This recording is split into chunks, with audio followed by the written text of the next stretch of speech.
My name is Guy Agostini. I'm an actor, filmmaker. This was really spectacular, Floyd. Jason, thank you so much.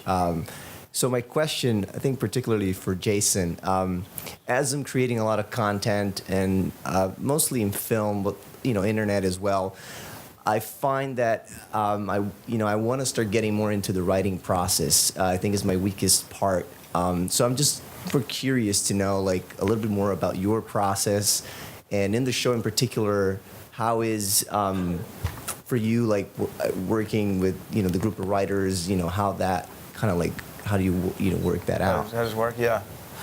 Well, there's like when doing television show, there's when you're writing the pilot and then writing the show, and they're two completely different processes. Because when you're writing the pilot, you're sort of on your own, and then when you're writing the show, you have the support of the writing staff.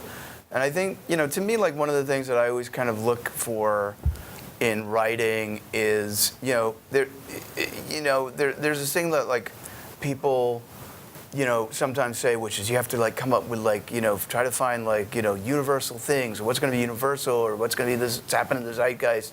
And I feel like you can't try to do that. I think you have to go deeply personal.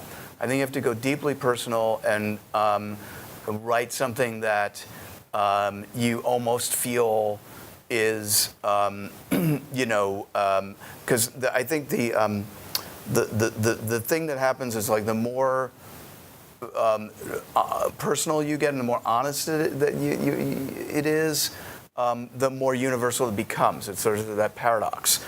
And so I think to me it's like sort of trying to find something that what am I thinking about? What are the things that are on my mind that I want to sort of explore and talk about? One teacher in college, I've always remembered this. One of my teachers in college said to me, everybody always says, write what you know.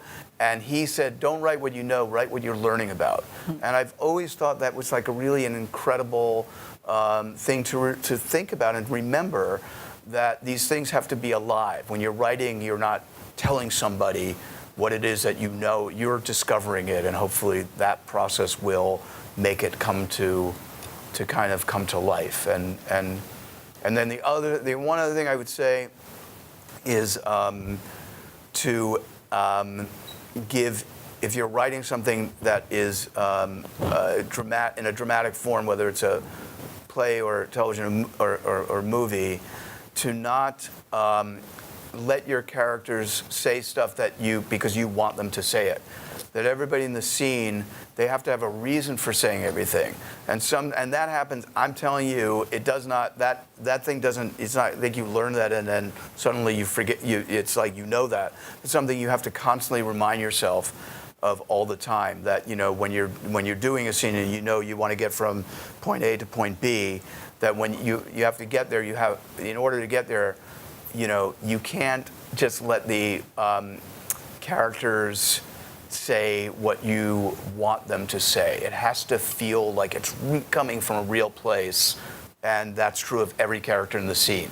So even if the scene isn't about somebody, they can't just be throwing out lines to service your story. And I think when you sort of do that, it starts to feel like, oh, these people feel real. And that's, I think, what you want to kind of try to get to.